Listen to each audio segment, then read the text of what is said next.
हरे कृष्ण कृष्ण पुंडलिक वरदे हरे विठ्ठल श्री ज्ञानदेव तुकाराम पंढरीनाथ भगवान की जय। माऊली ज्ञानेश्वर महाराज, जगद्गुरु संत तुकाराम महाराज, सद्गुरु अमन बाबा महाराज, सद्गुरु सळोराम बाबा महाराज, सद्गुरु अप्पा माऊली महाराज, सब संतन की जय।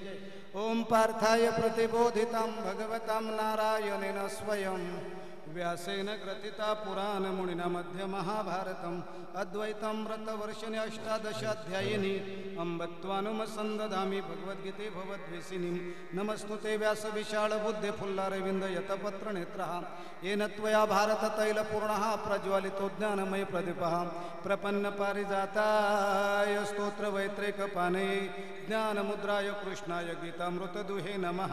वसुदेवसुतं देवं कंसचाणूरमर्दनं देवकी परमानन्दं कृष्णं वन्दे जगद्गुरुं भीष्मद्रोणतटा जयद्रथजला गान्धारनिलोत्पलां शल्यग्रहावती कृपेण वहनी कर्णेन वेळाकुळः अस्वस्थामविकर्णघोरमकरा दुर्योधनावर्तिनी स्वस्त्रेण खलु पाण्डवैरणनदी कैवर्तकः केशवा पाराशर्यवचः सरजममलगीतार्थगन्धोत्कटं नानाख्यानककेशर हरिकथा संबोधना बोधितं लोके सज्जन षटपदे हर हर पेपीयमानमुदां भूयात् भारत पंकज कलिमलं प्रध्वंसिना श्रेयसे मुखं करोति वाचालं पंगुलंघयते गिरिं यत्कृपः तमः वन्दे परमानन्द माधवं यं ब्रह्मा वरुणेन्द्र रुद्रमरुतास्तुन्वन्ति दिव्यस्तवे वैदेहे साङ्गपदक्रमोपनिषदे गायन्ति यं सामगाः ध्यानवस्थेन तद्गतेन मनसा पश्यन्ति यं योगिनो यस्यनन्तं न विदुसुरासुरगणाः देवाय तस्मिन् नमः देवाय तस्मिन् नमः देवाय तस्मिन् नमः। पुंडलीकवरदे हरि विठ्ठल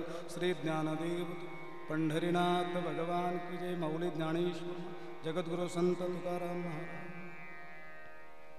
यद्यद आचरति श्रेष्ठः तत्तदेवो इतरो जनः सयत् प्रमाणं लोकस्तदनु वर्तन्ते एथ वडील जे जे करीती तया नाम धर्म ठेविती एर तेचे अनुष्ठिती सामान्य सकळ समचरण सरोजम सांद्र नीलांबोदाभम जघन निहित पाणी मंडनम मंडनानाम तरुण तुळसीमाला कंदनम कंजनेत्रम सदय धवळा संविठ्ठल तम चिंतयामी।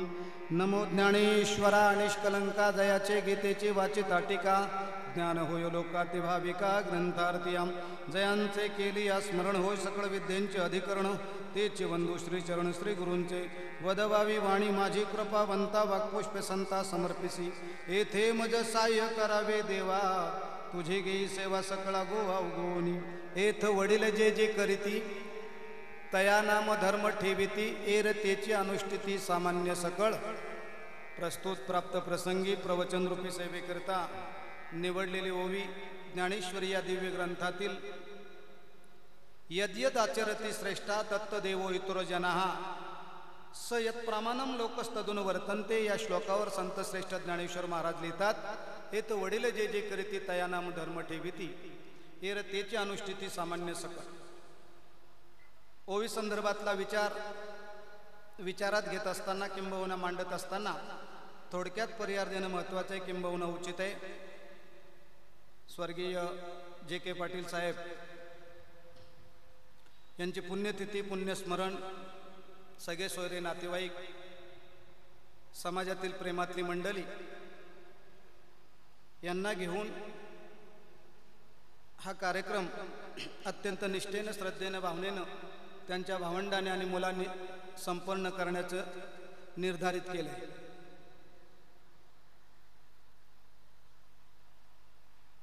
आईवडील गेल्याच्या पश्चात मुलाच्या वाट्याचं पहिलं कर्तव्य कर्म ते असलं पाहिजे का आपल्या वडिलांची पुण्यतिथी पुण्यस्मरण साजरं केलं पाहिजे। केवढ्या थाटामाटामध्ये शक्य असेल तेवढं करावं आणि संप्रदायाला धर्माला मान्य असणारा कार्यक्रम राबवला जावा। कीर्तन प्रवचन हरिपाठ भजन पाहतात ती वाट स्वर्गीचे पूर्वज आपले स्वर्गामध्ये पूर्वज वाट पाहतात। आपण त्यांच्यासाठी काय नेमका करतो? सगळे सोयरे नातेवाईकांना बोलवून त्यांच्यासोबत जीवनामध्ये आपण काही सुखदुःख उपभोगले त्या आठवणींना उजाळा देण्याचा दिवस म्हणजे आजचा दिवस आहे। काही स्मृती आपण जतन केलेल्या असतात, कशा पद्धतीने त्यानं जीवन व्यतीत केलं हे सगळे सोयऱ्यांसोबत बोलत असताना आपले शब्द ज्या वेळेला कुठंतरी कमी पडतात त्यावेळेला ते साधू संतांच्या शब्दाने गायले जातात. म्हणून प्रवचन आणि कीर्तनाची पद्धत आहे. तुम्हा श्रेष्ठ सज्जनांच्या चरणावर एकदा सद्भाव व्यक्त करतोय आणि ओवी संदर्भातला विचार मांडण्याचा प्रयत्न करतोय. वडील नावाची गोष्ट संसार या नाटकातला पडद्यामागचा कलाकार आपला जन्मदाता बाप आहे. तुम्ही बोलाल पुराव्यानंच बोला महाराज, नुसतं आला मनाला म्हणून बोलू नका. कारण आई एका टायमाची शिदोरी तयार करते, पण उभ्या आयुष्याची शिदोरी आपला जन्मदाता बाप तयार करते. मी बोलून गेलो का संसार या नाटकातला पडद्यामागचा कलाकार जन्मदाता बाप आहे. मुलीचं लग्न जमवण्याकरता बाप लोकांचे उंबरे झिजवतो. आमचा पोटचा गोळा पदरात घालून घ्या, पोडीला संसाराची समज नाही, उमज नाही. लाचारी स्वीकारतो, दिनपणा स्वीकारतो जन्मदाता बाप. तुम्ही म्हणता तेवढा हुंडा देता येत नाही. पत्रिका छापायला जातं, बस्ता बांधायला जातं, बस्त्याचा बिल भरतय, साखरपुडाई करतय. मनामध्ये एकच इच्छा आहे महाराज, सुख लग्नाचं डोल्यानं पाहू द्या, माझ्या पोरीचं लगीन होऊ द्या. खरं म्हणजे सर्रासपणे हा शब्द बोलला गेलाय. कुणाचा शब्द हे महत्वाचं नाही, शब्द अत्यंत सिद्धांतिक आहे. लग्न जुळलेलं आहे, पत्रिका छापल्या, वाटल्या, लग्न लागलेलं आहे. लोकालाही बाप सांगतंय बाबा जेवल्याशिवाय कुणी जाऊ नये, गरिबाची चतकोर भाकडी गोड मानून घ्या, पापड घ्या, लोणचं घ्या, असा आग्रही बापच करतो. चुले खणायला बाप जातो, चुले लावायला बाप, पंक्ती वाढायला बाप जातो. आणि लग्न लागल्यावर पाठवणी करत असताना वरात निघाली, जन्मदाता बाप आणि आईतला अंतर बोलतो मी आता. आई रडते, डाय मोकलून रडते, ओक्सा बोक्सा रडते. महिला मंडळी शेजारची येतात, सांत्वना करतात. ज्याची होती त्यांनी नेली, मान्य. पण जिन्याच्या बाजूला कोणाड्यामध्ये जन्मदाता बाप ढसाढसा रडते. एक गाणं म्हणून आपण पाहतो, हिंदी गाणं आहे, या नजरेने नाही पाहायचं. ते एका बापाचे शब्द आहेत, त्याच्याकडे पहा. जिस घर में बंधे भाग्य तेरे, उसी घर में सदा तेरा राज रहे. मैके की कभी ना याद आए, ससुराल में इतना प्यार मिले. नाजों से तुझे पाला मैंने, फूलों की तरह, कलियों की तरह. हे जन्मदाता बापच बोलू शकतो. बाळ, तुला तल हाताच्या फोडाप्रमाणे वागवलं, पण आज तू दुसऱ्याचं देण झालं. माझं डोळे रडत नाही, माझं अंतकरण फाटतंय. हे जन्मदाता बापच बोलू शकतो. मी बोलून गेलोय. काय नाही बापानं केलं बोला. बापाला जाऊन विचारा, आज 80 लाखाचा बंगला कुणाकरता बांधतोय? तुझी काटकं गेली ना, 80 वर्षाच्या पुढं वय झालं तुझं. बाप सांगेल आपल्याला, माझा बाप गरीब होता, मी झोपडीत राहत होतो, 80 नाही करोडच्या बंगल्यात माझ्या बाळानं राहावं अशी माझी इच्छा आहे. मला शाळेत जायला फाटकी पॅन्ट मिळत नव्हती, आज ब्रेसलेट घालावं, गोप घालावा. लोकाला सांगतं माझा सोन्या कसा दिसतं, माझा पठ्ठ्या कसा दिसतं, माझा वाघ कसा दिसतं. आत्मिक आनंद मला जे करता नाही आलं ते पोरावर साकार करतं आणि जन्मदाता बाप आत्मिक आनंद मानतो. बाप करी जोडी लेकराची ओढी, लेकराच्या ओढी करता बापानं जोडी केली. झाडाच्या बुंद्याला जाऊन झोपला आणि आज डबल एसी मध्ये आणून टाकला आपल्याला. 200 रुपये मुलगा खर्च करते केश कर्तनालयामध्ये, 500 रुपये मुलगी ब्युटी पार्लर मध्ये खर्च करते आणि घरच्या घरी बिना साबणानं दाढी करतं जन्मदाता बाप. जाऊन विचारा, चिमटा घेऊन राहिला, वडापाव खाल्ला, डबल ओव्हर टाइम केला, तिथंच झोपला महाराज. बापाचं अंतकरण जाणणं म्हणजे बापाची सेवा. म्हातारपणामध्ये लाडू पोल्या खाऊ घालणं म्हणजे सेवा नाही. माझ्या बापानं माझ्यासाठी फार कष्ट उपसले, राबला, आणि त्याची एक आठवण, त्याची एक स्मृती आपल्या अंतकरणामध्ये असली पाहिजे महाराज. जिवंतपणी बापाचं महत्व कळलं, आईचं महत्व कळलं आणि जिवंतपणी त्यांच्याकडून सेवा घडली तर त्याच्यासाठी साधू संतांनी शब्द खर्च केले. कुलीकन्या पुत्र होती जे सात्विक, तयाचा हरिक वाटे देवा. कुलवानानं शिलवान पोरं जन्माला येण्याकरता आईची कुस तपाची असावी लागेल. ज्ञानोबा सांगतात, माझ्या आईनं हजारो लाखो प्रदक्षिणा अजान वृक्षाला घातल्या, त्याच्यामुळे माझ्या जिव्हेवर सरस्वती येऊन बसल्यासारखं मी पटापटा बोलू लागलो. माझी या सत्यवादाचे तपवाचे केले बहुत कल्प, तया फळाची महाद्वीप पातळी प्रभो.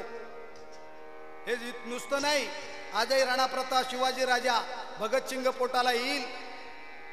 आई आणि वडिलाचं, खरं म्हणजे आई आणि वडिलाच्याच योगदानानं आपलं समाजामध्ये अस्तित्व राहतं. आपण काले असू, गोरे असू, सुशिक्षित असू, अशिक्षित असू, माथाडी कामगार असू, मजूर असू, कॅम्प्युटरचा शोध लावणारे शास्त्रज्ञ असू, आपण सांगतो 4 माळ्याची बिल्डिंग मी बांधली, माझ्या मुलं झालं, मी अमकं केलं, मी धमकं केलं. काहीच होत नाही.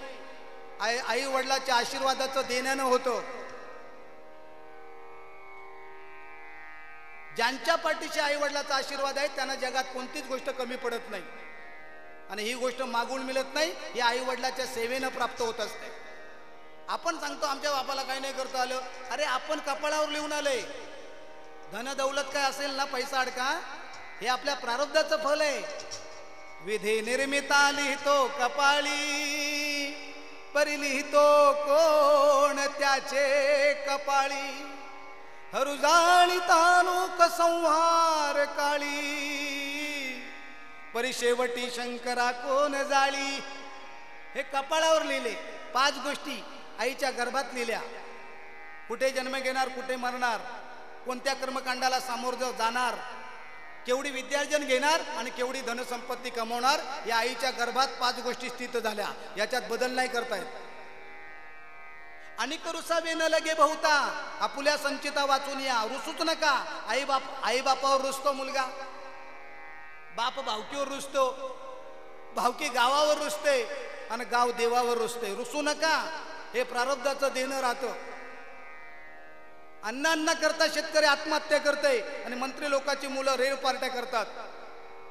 का असं होतंय?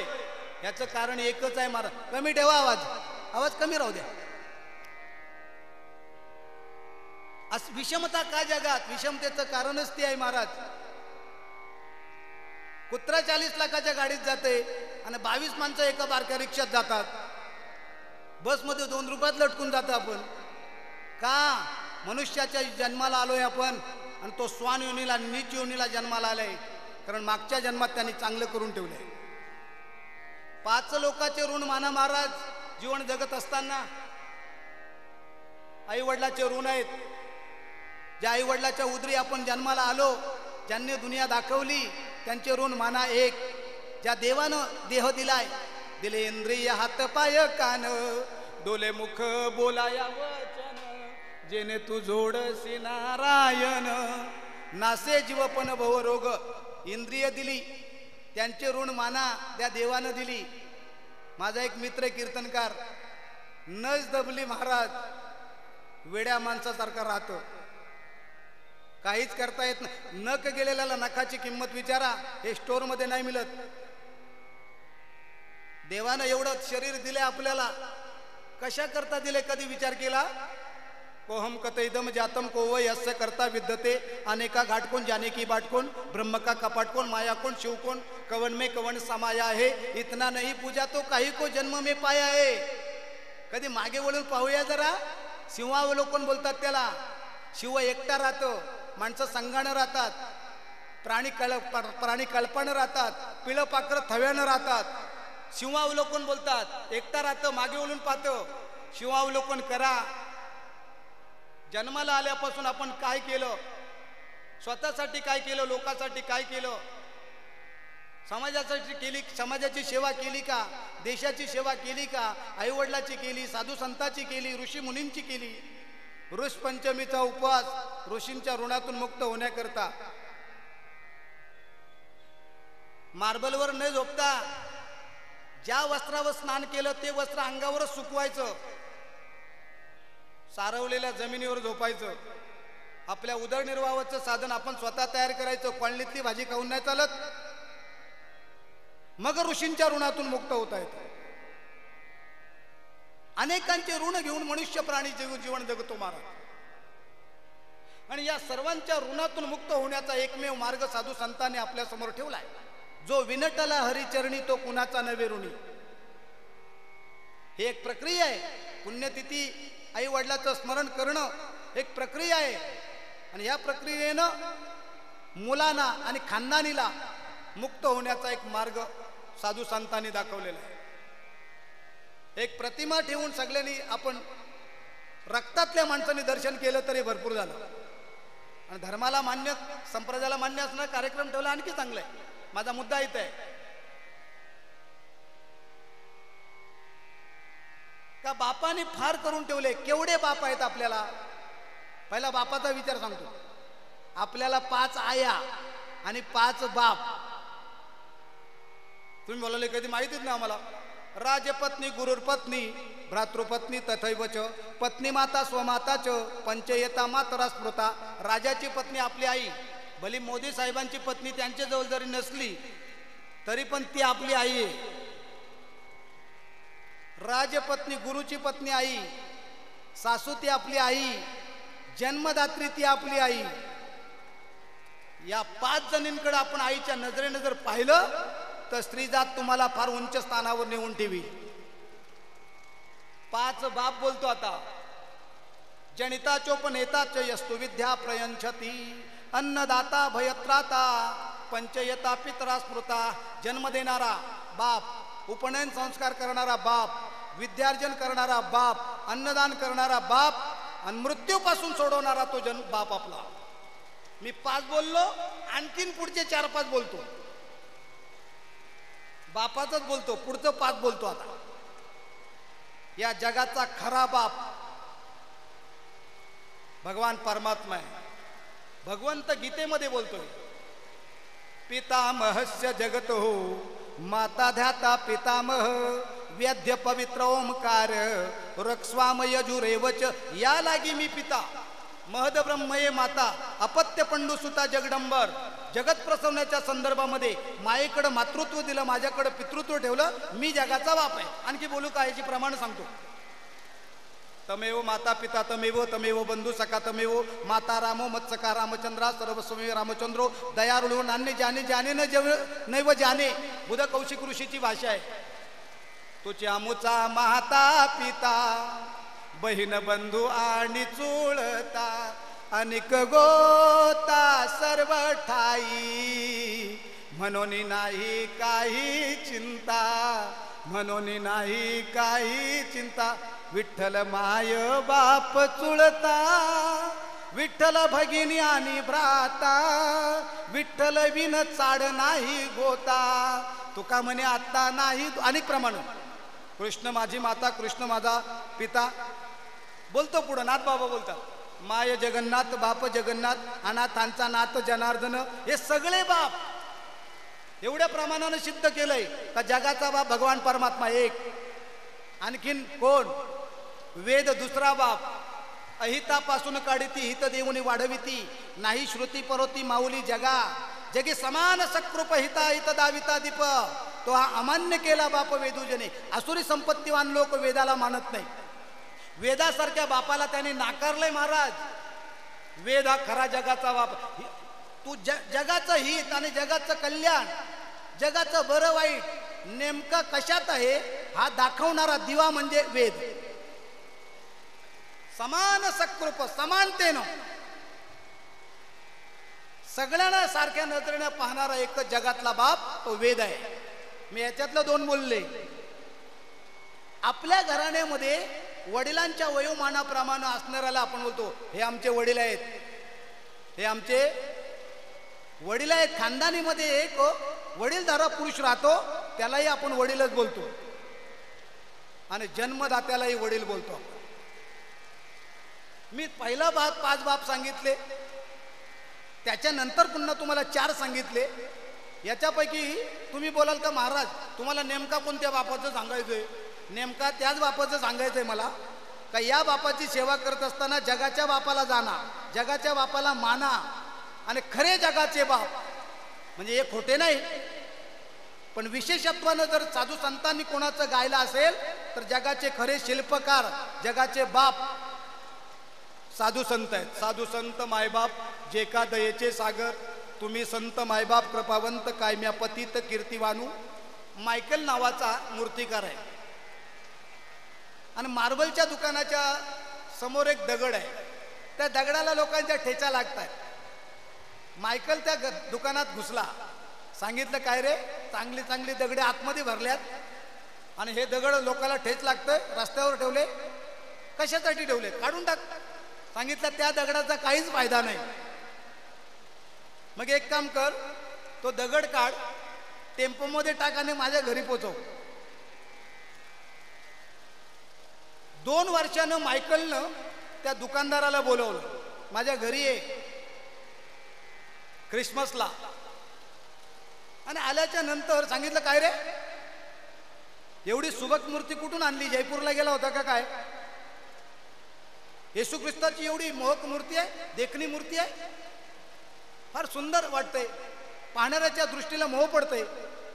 सांगितलं नाही, 2 वर्षापूर्वी तुझ्या मार्बलच्या दुकानाच्या दारात जो ओबडधोबड दगड होता त्या दगडाची मूर्ती मी साकार केली. छन्ने हातोड्याचा घाव करी दगडाचा देव, त्याचे माणूस हे नाव, त्याचे माणूस हे नाव. आपलं जीवन ओबडधोबड आहे. साधू संतांच्या छन्नी हातोड्याच्या घावानं महाराज आपल्या मूर्तीला साकारलंय त्यांनी. रक्तरेत दुर्गंधीमध्ये जन्माला आलेले सद्गुरू वामन बाबा, आप्पा माऊली, सावलाराम बाबा विचारधारेनं आपल्यापेक्षा वेगळे राहिले. महाराज यांना छन्नी हातोड्याचं घाव बसलंय साधू संतांच्या विचाराचं आणि त्यांना माणसं घडतात. विचार महत्वाचा जीवन जगण्याला. कोणते विचार घेऊन तुम्ही जीवन जगता बोला? विचारा वाचोनी न पविजे समाधान. विचार तुमचा परिपक्व जर नसेल, करोडो कमवा, आम्ही सांगतच असतो. एवढी बेचैनी वाढली, एवढी उदासीनता वाढली. अरे पोत्यावर झोपत होते लोक, पाहुणा आला तर गोंडपाट टाकायचे बसायला. पोलीस हापचड्ड्यांवर फिरत होते. फोडणीला तेल मिळत नव्हता, लज्जा रक्षणासाठी वस्त्र मिळत नव्हता.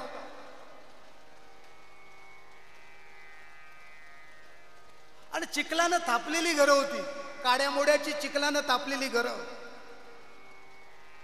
पण त्या काळामध्ये असं घटना घडत नव्हत्या, असं होत नव्हतं.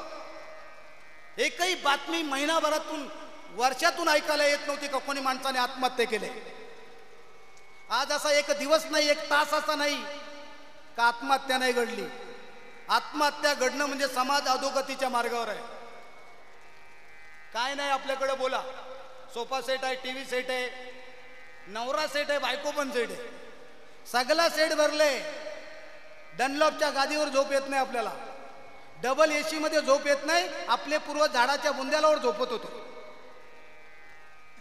काय कमी आहेत बोला? सुखाची साधनं हात जोडून लोटांगण घालून समोर आपल्या उभी आहेत.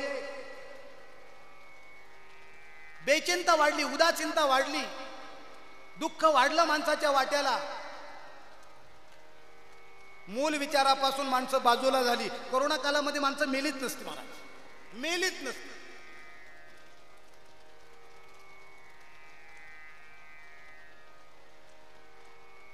सतराव्या शतकामध्ये कॉलरा आला होता.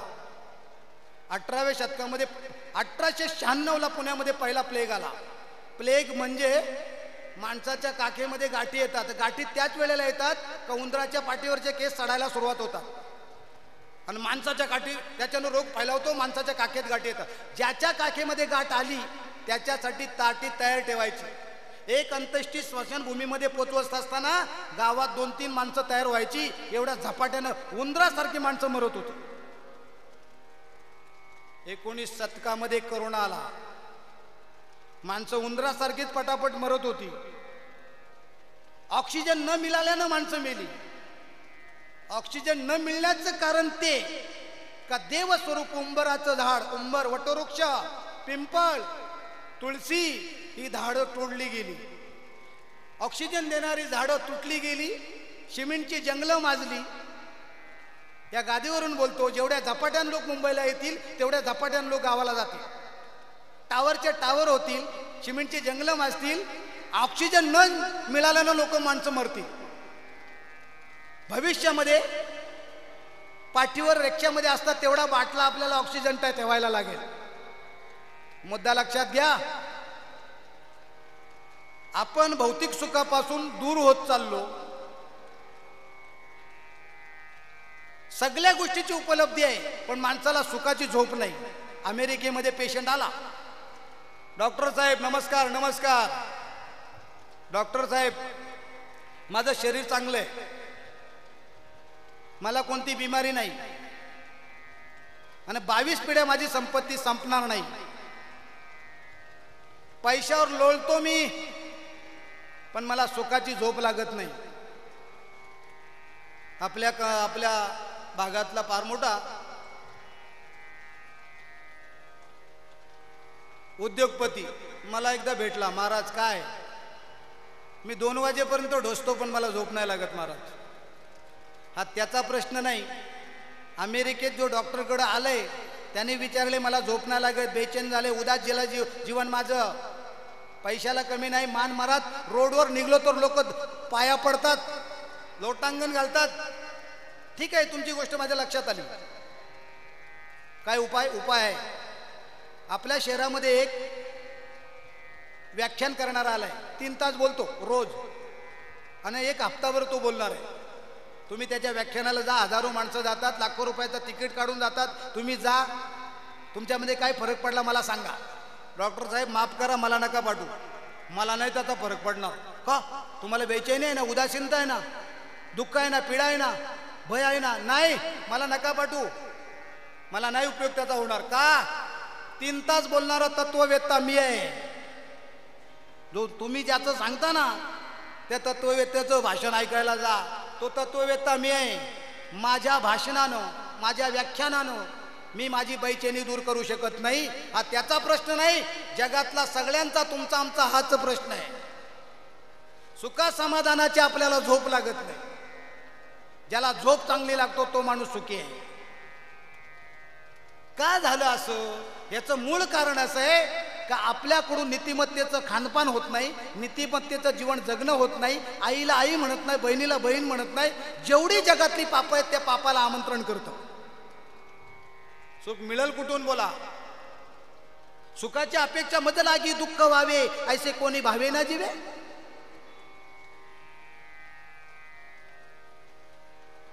कोणालाच वाटत नाही बाबा मला दुःख यावं म्हणून, पण वाट्याला दुःख आल्याशिवाय राहत नाही. कारण का, सुखाची अपेक्षा आहे पण सुखासाठी आपले प्रयत्न नाही प्रयत्न आपले कोणीही मनुष्य करत नाही. आणि याचं एकमेव साधन साधू संतांनी तुमच्या आमच्या समोर ठेवलंय. आपल्याला लोकांपासून भीती नसतो, लोकांपासून त्रास नसतो महाराज. आपले विकार आपल्याला त्रास देतात. मद मोह मत्सर काम क्रोध हे विकार आपल्या आतूनच आपलं अंतकरण बदललं. ज्ञानोबा राहायचं हे विश्वाची माझे घर, ऐसी मती जयाची स्थिर, किंबहुना चराचर आपण झाला. समोरचा मनुष्य सफेद वस्त्रात बसलेला आहे आणि मी लाल चष्मा लावले. लाल चष्मा लावल्यामुळं समोरचा माणूस सफेद वस्त्रातला मला लाल दिसतं. साधू संत इथं जन्माला आले, रक्तरेत दुर्गंधीमध्ये. संत नव्हती जगा माणसासारखी. वर्तत असती देही परी देहीना माझ्या टाई, परी तयांच्या हृदय मी समग्र असे. तो कर्मे करी सकल परी कर्मबंधा नाकले, जैसा जलीन लिंपे पद्मपद. आपल्या सरकार बायका मुलांचा लेंडार निर्माण करतात साधू संत, अंगा खांद्यावर खेळवतात, पण विचारधारेनं आपल्यापेक्षा काही वेगळं राहतात आणि त्या जीवाला खऱ्या अर्थानं सुख प्राप्त होतो, समाधान प्राप्त होतो. काय कमी आहे बोला. ते आपल्याकडं आता एक टेम्पो पाठवतात, रिकामा टेम्पो, वराकडून वर पक्षाकडून मुलीकडं एक रिकामा टेम्पो. मी बोललो रिकामा टेम्पो कशासाठी? 5-7 बस आहेत, गाड्या घोड्या आहेत, सगळं आहे, रेक टेम्पो रिकामा कशासाठी? तिकडून लग्नाला दिलेलं घेऊन यायला. याच्या आणलं तर याच्या घरात ठेवायला जागा नाही, दुसऱ्याच्या घरात नेऊन ठेवतो.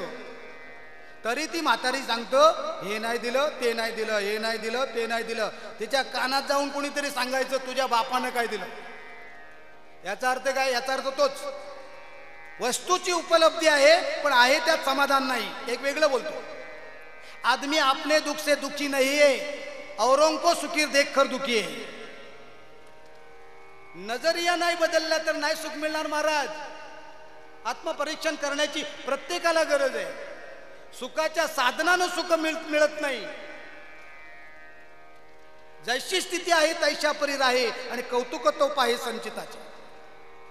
प्राप्त स्थितीमध्ये जर आपण सुख मानलंच नाही तर आयुष्याचे वर्षाचे वर्ष लोटली तरी जीव सुखी नाही होणार.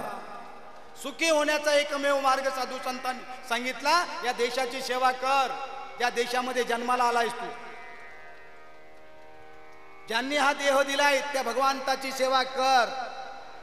ऋषी मुनींनी आपल्याला मार्ग दाखवला, त्यांची सेवा कर. साधू संतांनी हाताला धरून रस्त्यावर आणलंय, त्यांची सेवा कर. आणि ज्या आई वडिलाच्या उदरी जन्माला आलोय त्यांची सेवा कर. एवढे ऋण माना महाराज, मानलेच पाहिजे. आपण जर आपल्या आई वडिलाची सेवा केली तर भविष्यामध्ये आपली मुलं बाला आपली सेवा करतील. कारण खान तशी माती वळणावर जाती, बाप तसा बेटा कुंभार तसा लोटा, घोडी तशी मेक आणि माई तशी लेक. ज्याचा बाप गुणवान आहे महाराज त्याची मुलं बाल गुणवान आहे. आणि हे संस्कार जे.के. पाटील साहेबांनी जर दिले नसते,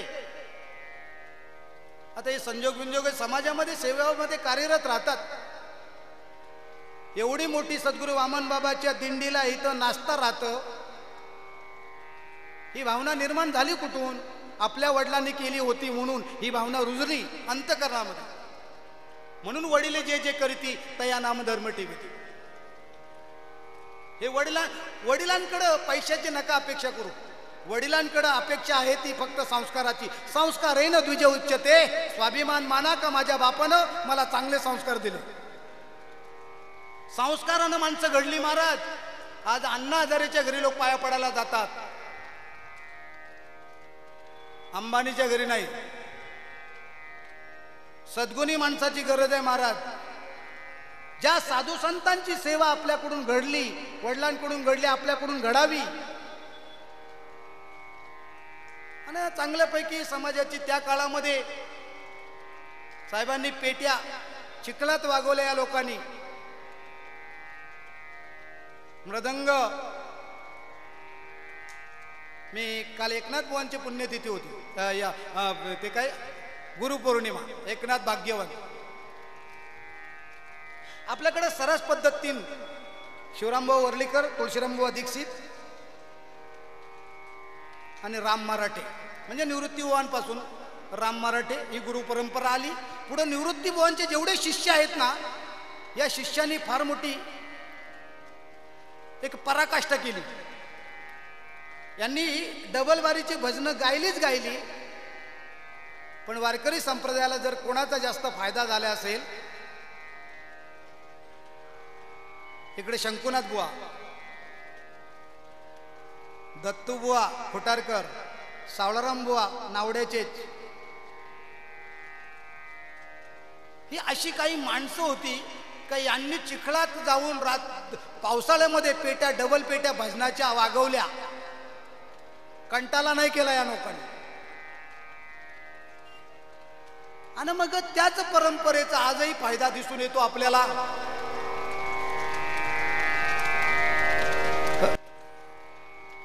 रामदादा मेस्त्री आणि शंकर मेस्त्री,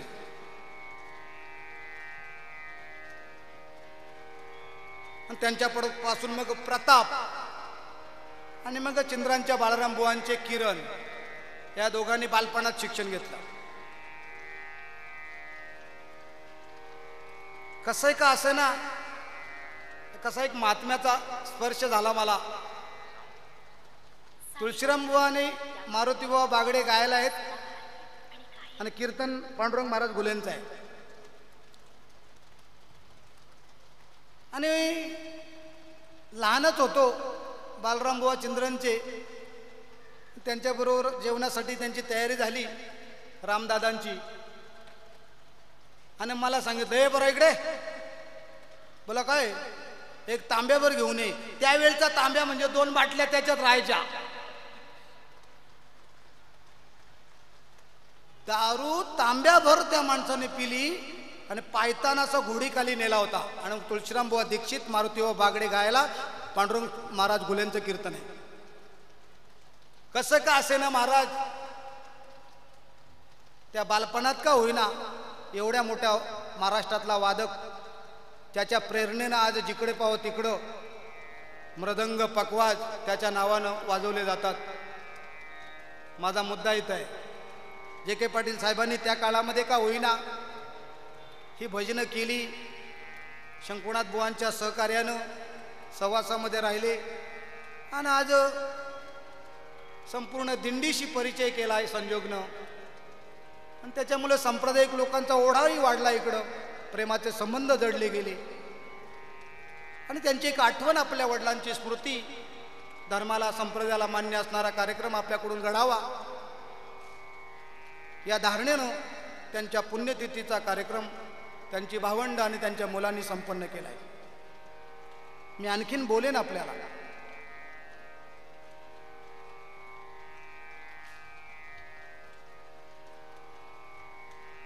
विठोबा आला, किती वाजले? किती चालू ठेवायचं ना? 5:30 आहेत ना? टाइम आहे आपला, 10-15 मिनिटं घेतोच. वंश 2 पद्धतीचा राहतो. आपल्याला फक्त रक्तातलाच वंश माहिती आहे, बापापासून मुलगा, मुलापासून नातू. वसुदेवाचा मुलगा कृष्ण, कृष्णाचा मुलगा प्रद्युम्न, प्रद्युम्नाचा मुलगा अनिरुद्ध. याला मांस वंश बोलतात, रक्तातला. याला बिंदू संतान बोलतात एका बाजूला.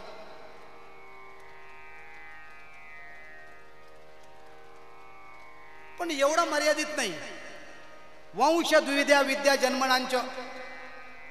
जन्मानं चालणारा हा वंश मी आता तुम्हाला सांगितला, पण एक विद्येनं चालणारा पण वंश आहे, त्याला ज्ञान संतान बोलतात. जर आपणही त्याचा अधिकार प्राप्त केला तर आपल्याला म्हणण्याचा अधिकार आहे सामान्य वारकऱ्याला का माझ्या वडिलांची मिरासी गा देवा, तुझी चरण सेवा पांडुरंगा. पांडुरंगा परमात्म्या, माझ्या बापदाद्यांनी सेवा केली, हे माझे सगळे पूर्वी होऊन गेलेले साधू संत ऋषीमुनी हे माझे वडील आहेत, या धारणेनं मी त्यांची सेवा केली. असा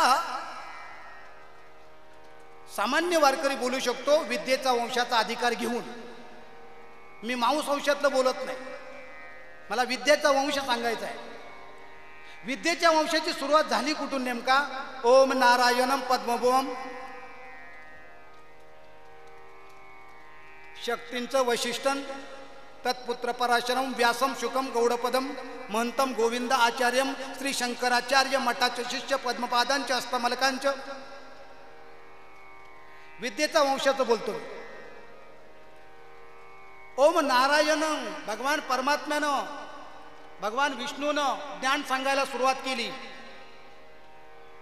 पद्मभुवम, ज्याचा नाभिकमलातून जन्म झाला त्या ब्रह्मदेवानं ते ज्ञान शक्ती नावाच्या ऋषीला सांगितलं. शक्ती नावाच्या ऋषीनं वशिष्ठांना सांगितलं, वशिष्ठांनी पराशरांना सांगितलं, पराशरांनी वाशांना सांगितलं, व्यासांनी गौडपादाचार्यांना सांगितलं, गौडपादाचार्यांनी गोविंदपादाचार्यांना सांगितलं, आणि गोविंदपादाचार्यांनी श्री शंकराचार्यांनी सांगितलं, आणि शंकराचार्यांनी या देशाच्या 4 दिशेला 4 मठ स्थापन केलं.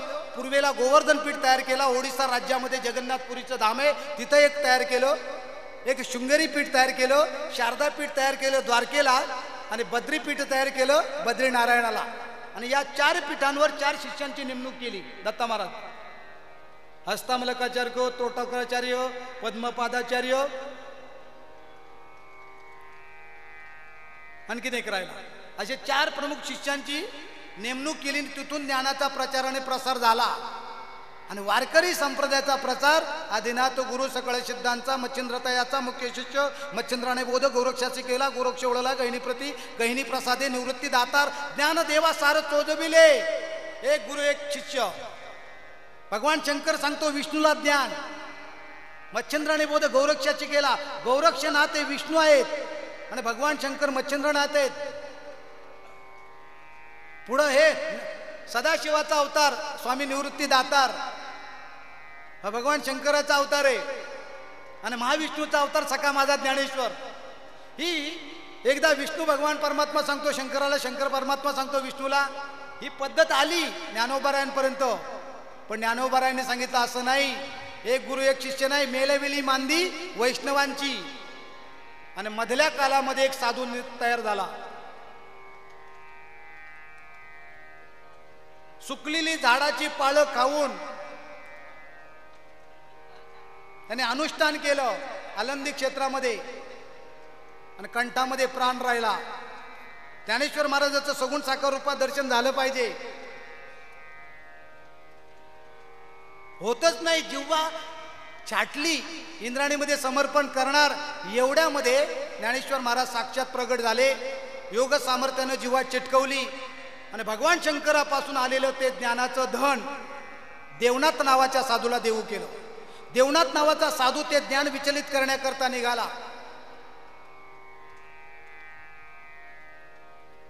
आणि त्यांनी गुंडा महाराजाला दिलं, गुंडा महाराजांनी धुंडा महाराजाला दिलं आणि धुंडा महाराजांच्या नंतर ते ज्ञान तुमच्या आमच्यापर्यंत आलं. ही ज्ञानाची परंपरा, हा विद्येचा वंश तुकोबारांनी सांगितला.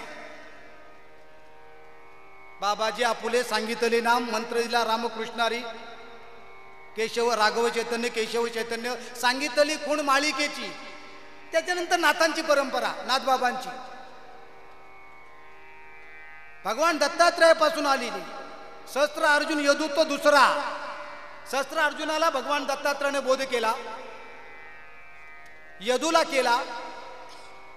आणि त्याच्यानंतर जनार्दन पंत, जनार्दन स्वामी, देवगिरीचे किल्ल्याचे सुभेदार, मुसलमानांचे वतनदार.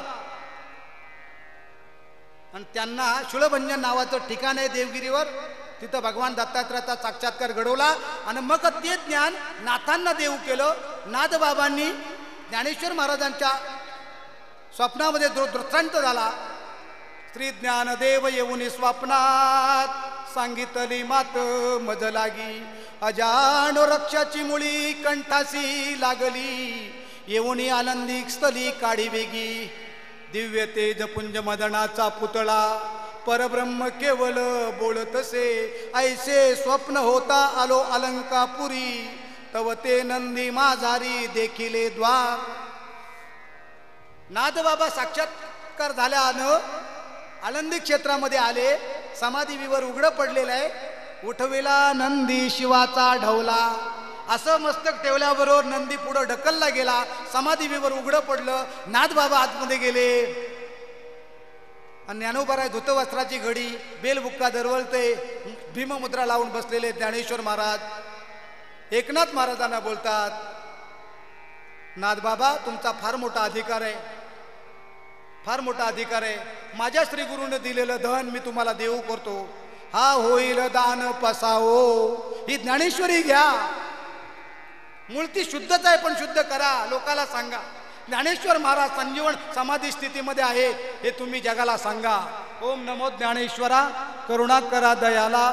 तुमचा अनुग्रह लाधलो पावन झालो चराचरी. माझा मुद्दा लक्षात घ्या. मी एवढा प्रपंच केलाय, एवढ्या गुरुपरंपरा सांगितल्या. त्या गुरुपरंपरा ज्ञानेश्वर महाराजांच्या ठिकाणी समाप्त झाल्या, लीन झाल्या. हत्ती के पाव में सबके पाव. ही तुकोबारायची ज्ञानोबारायची याच खऱ्या परंपरेचा आपण आश्रय केला पाहिजे. तरच आपला उद्धार होईल, तरच आपलं कल्याण होईल. कितीतरी संप्रदाय निघाले पण या संप्रदायाला देव आहे, याला ग्रंथ आहे, याला संतांचा विचार आहे. आम्ही स्वाभिमानानं सांगतो. वामनबाबांपासून ज्या मूल्यांचा जन्म झाला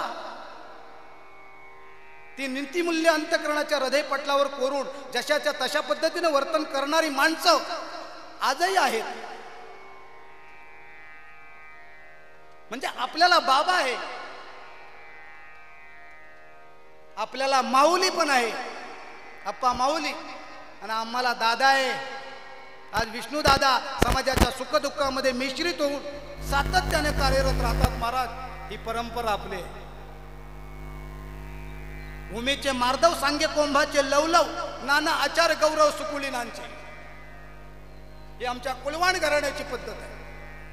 नाना आचार गौरव, आचार विचाराला धरून चालणारा हा संप्रदाय आहे. याचा जो कोणी अंगीकार करेल महाराज, त्या जीवाचं कल्याण झाल्याशिवाय राहणार नाही, त्या जीवाला पदोपदी सुख झाल्याशिवाय राहणार नाही. म्हणून आचार विचारानं सुख प्राप्त होत असतं. लोकांची लूटमार, लोकांचं रक्त पिऊन कधीही मनुष्य सुखी होणार नाही. आचरणच हा खऱ्या अर्थानं पाय आहे. कोण वक्ता किती सांगतो याला महत्व नाही, तो जीवन कसं जगतो याला फार अर्थ आहे. वामन बाबांनी कीर्तनं नाही केली महाराज, आपामाऊलींनी कीर्तनं नाही केली, पण वर्तन करून दाखवलं.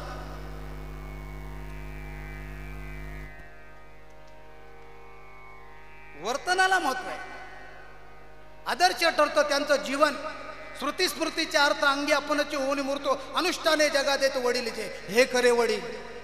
मगाशी 9 सांगितले वडील मी तुम्हाला, त्याच्यातलं एकच वडिलाचं मला महत्व सांगायचंय, ते साधू संत वडील आहे. जो खरा मोक्षाचा दरवाजा उघडून देतो तोच खरा वडील आपला. आणि अपपर भाव त्यांच्या ठिकाणी नाहीत. ही सगळी माझी आहेत हे फक्त साधूच बोलू शकतो, अपपर भावच नाही.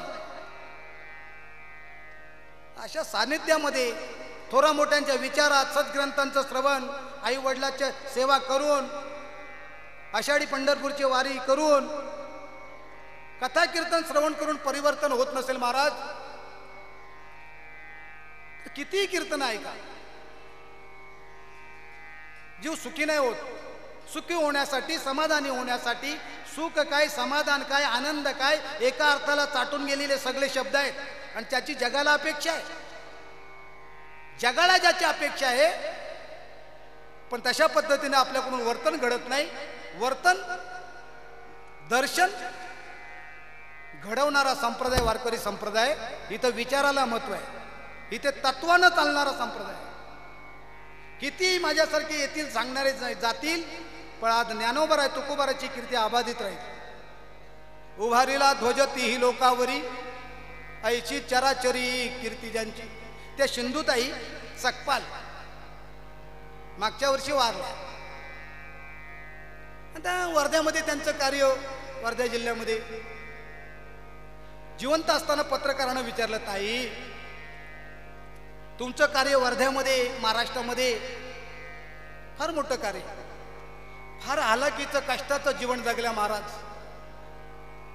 गोठ्यामध्ये बालनपण, दगडानं नाल ठेचायच्या, बापाच्या वयाच्या माणसाबरोबर लग्न, फार कष्ट, त्रास सहन केला.